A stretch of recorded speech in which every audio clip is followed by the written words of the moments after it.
saya akan mempresentasikan kompetensi dasar pengetahuannya. Ya, pengetahuannya ada menganalisis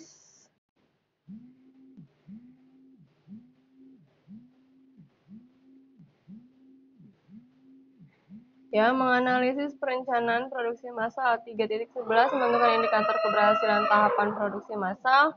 3.12 menerapkan proses produksi massal.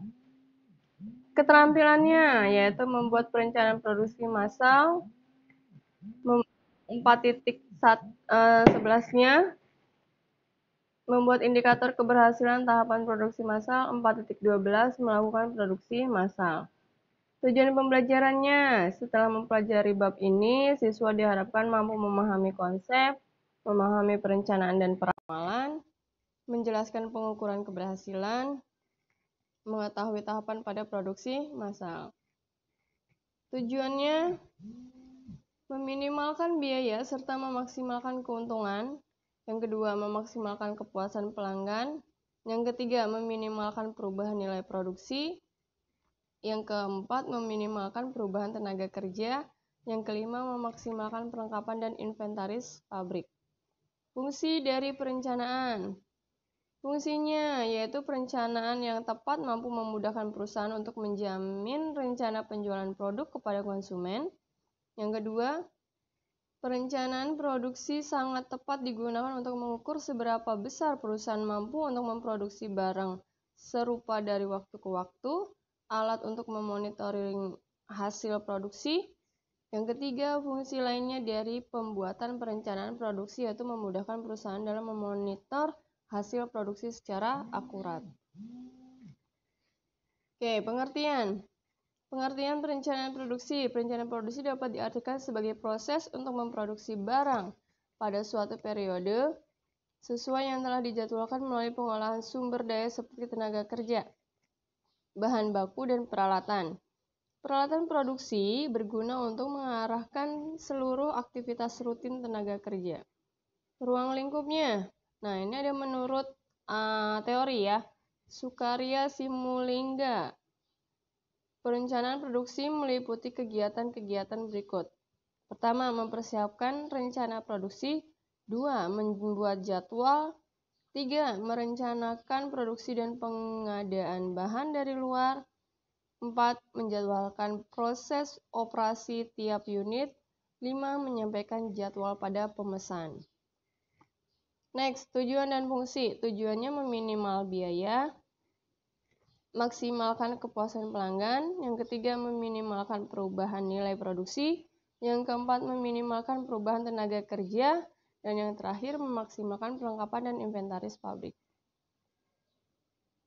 Unsurnya. Unsur. Nah, di situ ada tujuan produksi. Tujuan produksi harus dibuat jelas, mungkin, dan mampu dipahami oleh manajemen perusahaan. Pengukuran dan standar produksi artinya perencanaan produksi tidak hanya dilakukan atas tujuan saja, tetapi juga harus mengukur kemampuan konsumen dalam menyerap produk. Perencanaan merupakan fakta objektif. Ini perencanaan produksi harus apa adanya dan memiliki pemikiran yang cukup rasional, bukan hanya sebagai angan-angan. Nah, perencanaan harus bisa diukur. Artinya apa? Sekalipun hanya mengira-ngira, namun perkiraan tersebut adalah benar dan tentu tidak menimbulkan kerugian. Ya. Tidak menimbulkan kerugian. Nah, tahap awal pelaksanaan produksinya apa? Yaitu perencanaan harus menjadi langkah awal bagi perusahaan dalam menghasilkan barang yang dibutuhkan oleh konsumen. Jenis-jenis perencanaan produksi: jangka panjang, jangka menengah, jangka pendek. Faktornya, faktor internal, berarti ada di dalam, yaitu kapasitas mesin, tenaga kerja, kemampuan pengadaan. Eksternalnya apa? Yaitu dari luar. Bisa kebijakan pemerintah, inflasi, dan bencana alam. Nah, langkah-langkahnya ada penelitian proses produksi, kemudian peneliti produk ide, menyeleksi produk, pengujian, dan desain. Ya, desain. Menetapkan skala produksi meliputi penetapan waktu, kualitas, menghitung biaya, penetapan tenaga kerja, peralatan, kemudian bahan baku. Ya, tahapan ini produksinya adalah routing, scheduling, dispatching, dan follow up.